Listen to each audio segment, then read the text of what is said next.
Bismillahirrahmanirrahim. Assalamualaikum warahmatullahi wabarakatuh. Waalaikumsalam warahmatullahi wabarakatuh. Alhamdulillah wassalatu wassalamu ala Rasulillah wala haula wala quwwata illa billah. Rabbi shrah li sadri wa yassir li amri wahlul 'uqdatam min lisani yafqahu qawli. Allahumma la'ana fi kitabil karim a'udzu billahi minasy syaithanir rajim. Bismillahirrahmanirrahim. Ya ayyuhalladzina amanu kutiba 'alaikumus shiyam kama kutiba 'alal ladzina min qablikum la'allakum tattaqun. Wa qala Rasulullah sallallahu alaihi wasallam, man shoma ramadhana imanan wa ihtisaban ghufira lahu ma taqaddama min dhanbihi. Shadaqallah wa shadaqa Rasulullah sallallahu alaihi wasallam. Para hadirin hadirat kaum muslimin Allah, tidak ada kata yang paling utama, yang paling penting yang harus kita ucapkan di malam yang mulia ini melainkan kalimat alhamdulillah. Puji syukur kehadirat Allah Subhanahu wa taala karena berkat taufik, hidayah, inayah Allah kita bisa melaksanakan rutunan daripada ibadah bulan puasa, bulan suci Ramadan ini, dengan harapan mudah-mudahan segala amal ibadah kita diterima oleh Allah Subhanahu wa taala. Amin ya rabbal alamin. Ma'asyiral muslimin rahimakumullah. Alhamdulillah malam ini kita masih daripada malam yang kelima, masih sepuluh daripada yang katakan Muhammad sallallahu alaihi wasallam, awwaluhu rahmah wa usatuhu maghfirah wa akhiruhu 'idhun minan nar. 10 pertamanya adalah rahmah. Bapak Ibu tahu rahmat? Rahmat dari kalimat rahim. Wa rahmati wasi'at kulli syai'. Inna rahmati ghadabat. Inna rahmati sabaqat ghadab. Rahmat mendahului daripada murka. Rahmat, kasih sayang Allah Subhanahu wa taala. Bulan yang penuh dengan kasih sayang Allah, rahmat Allah Subhanahu wa taala. Kalau ada anak kita, cucu kita umur 5 tahun atau 3-4 tahun, yang lagi sedang lucu-lucu, kemudian anak kita, cucu kita lagi flu, terus minta es krim, kasih. Anak kita, cucu kita umur 3-4 tahun lagi flu, kita minta es krim, kasih ya bebek. Nah, kalau kasih sayang aku nggak kira-kira. Kita nggak kasih karena kasih sayang kita kepada cucu kita dan anak kita. Kata anak kita, cucu kita bab ayah pelit, tidak yang kasih sayang atau gimana gitu. Hujan itu rahmat, banjir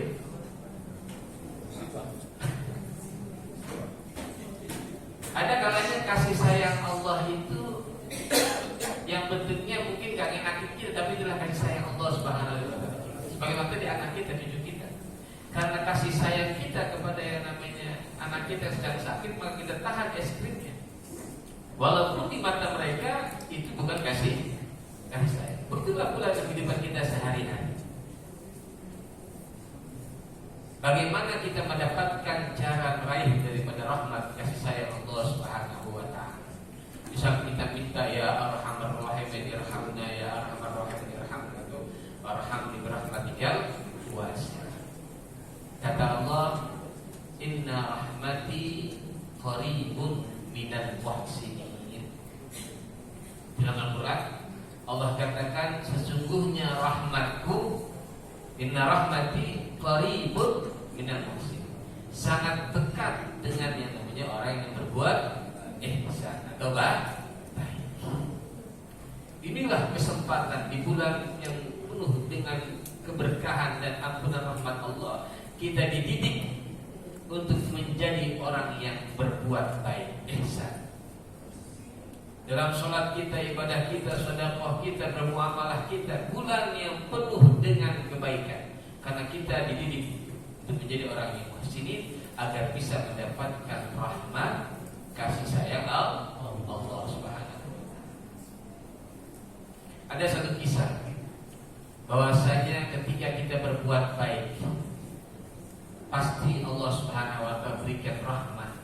berikan yang namanya kasih sayangnya kepada kita.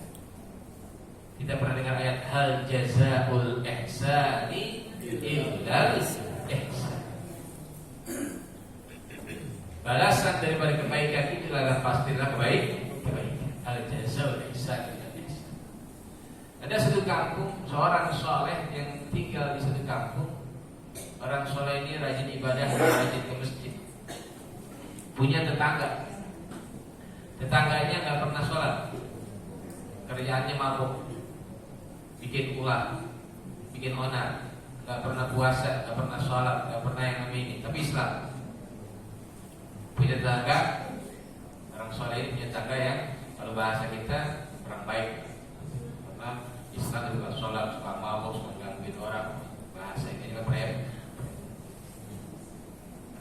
Suatu ketika orang soleh ini mimpi. Orang soleh ini mimpi. Ketika dia tidur, dia mimpi dia bertemu dengan rombongan umroh. Rombongan umroh yang mau berangkat umroh. Ini orang soleh pengen banget itu, ya Allah, pengen banget berangkat umroh. Di rombongan umroh itu punya ketua regu biasanya. Biasa pembina ya biasa. Kata pemimpinnya, kalau mau umroh boleh, tapi ajak tetangga itu. Tetangga yang anak muda tadi. Bangun dia tadi. Ini mimpi berangkat umroh, tapi anehnya disuruh ajak tetangga yang memang gak pernah sholat, gak puasa, gak pernah apa-apa buat kebaikan. Masih bingung dia. Besoknya malam tidur lagi, mimpi yang sama. Mimpi yang sama, dia mimpi ketemu rombongan umroh. Begitu pengen berangkat, katanya ketua regunya, kalau mau umroh ajak tetangga kamu umroh. Bangun lagi dari situ, ini aneh ini 2 kali. Berangkat dia nanya kepada gurunya, guru, saya mimpi 2 kali, mimpinya aneh. Kenapa? Mimpi ketemu rombongan umroh, tapi disuruh ajak tetangga saya yang gak pernah sholat, gak pernah yang lebih ibadah. Kata gurunya, baik, pulang. Ntar malam kalau ngimpi sekali lagi, ajak dia umroh. Pulang ke rumah, orang soleh, tidur malamnya, kemudian malamnya mimpi lagi. Mimpi yang sama dan ngajak, suruh ajak umroh. Yakin dah. Udah istifta, udah konsultasi soalnya sama gurunya. Yakin dia. Datang pagi-pagi ke rumahnya. Assalamualaikum. Salam. Masih bertanya, Pak Haji itu beda datang gitu. Ada sudah terrohmi, tapi mau ngajak umroh. Kata orang itu, kira-kira girang apa gimana ya? Karena diajak umroh pasti girang ya. Pak Haji jangan meledek kan gitu. Kan tahu saya nggak pernah ke masjid, nggak pernah sholat, nggak pernah yang namanya ini. Kata orang soleh ini, nggak apa-apa. Nanti saya ajarin cara wudhunya, cara sholatnya saya ajarin. Mau dia diajarin wudhunya diajarin, sholatnya diajarin, sholat zuhur, mulai sholat asar, terus maghrib, seharian mulai sholat diajarin. Besoknya begitu lagi diajarin lagi. Sampai ketika dia sudah merasa sudah baik dan cukup untuk berangkat, ya kita berangkat umroh. Sehingga berangkat umroh. Orang soleh ini pertama tetangga. Sampai di sana melaksanakan umroh biasanya 9 hari. Tanpa yang biasa 9 hari. Selesai 9 hari umroh, tawaf wada selesai, kata orang soleh ini sama pemuda ini, dah kita dah selesai. Sekarang dia mau ngapain? Kata dia, saya mau sholat di maqam Ibrahim. Biasanya habis tawaf dia sholat di maqam Ibrahim 2 rakaat. Sholat dia di maqam Ibrahim 2 rakaat. Begitu selesai assalamualaikum pluk, mati. Meninggal. Yang pemuda tadi. Ini orang soleh bilang, ini ada sesuatu. Seakan-akan saya disuruh oleh Allah untuk mengantarkan yang namanya orang ini meninggal di tanah suci. Mesti ada rahasianya. Mesti ada sesuatu yang dengan penuh keheranan. karena dia tahu riwayat hidupnya. Pulang dia ke rumah, dikabarin yang namanya keluarganya, diceritain kalau keluarga itu meninggal setelah melaksanakan sholat. Apa yang dikerjakan? Apa kata keluarganya? Ya, orang memang tahu ini orang anak saya muda, kerjaannya nggak pernah sholat, mabuk, pokoknya berbuat yang tidak baik. Tapi dia punya kerjaan, setiap hari di belakang rumah itu ada nenek-nenek yang tinggal sendirian. Setiap hari dia bersihin rumahnya dan dia kasih makan itu nenek. Setiap hari, tanpa diketahui orang. Dan setiap hari itu juga nenek itu bilang, Allahumma khtimhu bihusnul khatimah. Ya Allah, berikanlah dia husnul khatimah. Ya Allah, berikanlah dia husnul khatimah. Setiap hari dia berikan, bersihkan rumahnya, berikan makan. Setiap hari itulah nenek mendoakan dengan husnul khatimah. Hal jazaa'ul ihsan, rahmat, hidayah dari Allah, kasih sayang Allah yang membolak-balikkan hati.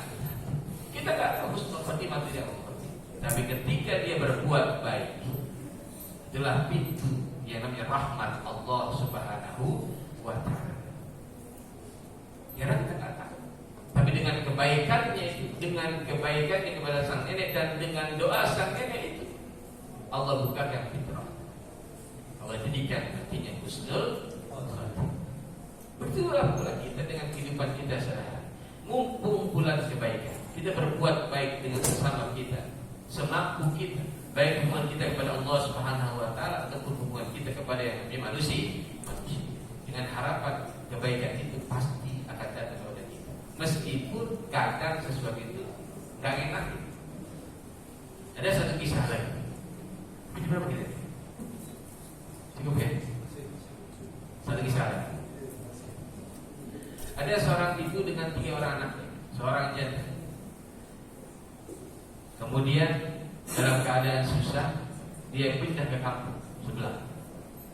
Dia mencari yang namanya rezeki buat ketiga anak yang yatim. Di kampung sebelah bertemu dengan seorang muslim. Dia bilang, saya adalah orang yang punya tanggung 3 orang dan belum makan. Saya minta yang namanya bantuan. Orang muslim ini katakan, mana bukti kalau kamu orang sini? Kata ibu ini, tidak ada yang kenal saya di sini. Itulah bukti saya bukan orang sini, orang dari kampung ini. Tapi orang muslim ini mengabaikan, ditinggalkan. Dengan hati yang sangat sedih, sang perempuan itu berjalan dengan anak. Setelah setengah perjalanan, dia bertemu dengan seseorang yang sudah sepuh. Kemudian ditanya, mau kemana? Saya sedang mencari bantuan, anak-anak saya belum makan. Baik, ke rumah. Dibawa ke rumah, dia kasih makan, dia kasih keperluan, bahkan dikasih tempat tinggal. Dikasih tempat tinggal dan merasa nyaman, terpenuhi segala kebutuhan. Ketika itu, orang yang pertama muslim tadi malamnya bermimpi.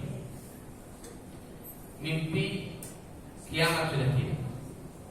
Di situ ada Rasulullah Sallallahu Alaihi Wasallam di samping sebuah istana. Kemudian orang bertanya, ya Rasulullah, ini punya siapa? Kata Rasulullah, ini punya orang Muslim wahid, punya orang Islam yang menyekutukan Allah, yang mengesahkan Allah Subhanahu wa ta'ala. Bangun itu. Kata dia, saya orang Muslim ya Rasulullah. Kata Rasulullah, mana bukti kalau kamu orang Muslim? Bagaimana kamu minta bukti pada seorang ibu yang minta bantuan pada kamu? Kaget dia, bangun. Dia cari untuk ibu dengan ketiga anaknya. Dia cari sampai akhirnya ketemu di seorang kakek-kakek itu. Mana ibu dengan 3 anak itu? Ada di rumah saya. Sini buat saya bawa pulang ke rumah. Nggak bisa. Saya kasih kamu 1000 dinar, nggak bisa. Karena ini membawa keberkahan buat saya. Dengan perempuan ini saya masuk Islam. orang Nasrani. Dan saya bermimpi sebagaimana kamu bermimpi semalam, mendapatkan yang namanya istana dari baginda Rasulullah SAW. Karena kebaikan Allah Subhanahu wa taala memberikan pintu hidayah kepada Allah Subhanahu wa taala. Kebaikannya kepada yang namanya ketiga anak yatim, padahal dia orang Nasrani. Yang orang Islam dari menolak, yang orang Nasrani dia bantu, kemudian Allah berikan hidayah. Karena rahmat, irhamu man fil ardi yarhamukum man fis sama. Sudah Rasulullah. Maka berbuatlah kebaikan di bulan suci Ramadan ini semaksimal mungkin. Mudah-mudahan kita semua bergantung kepada Allah Subhanahu wa taala, dengan husnul khatimah, berikan kita akhir daripada Ramadan dengan kebaikan yang Allah berikan. Assalamualaikum warahmatullahi wabarakatuh.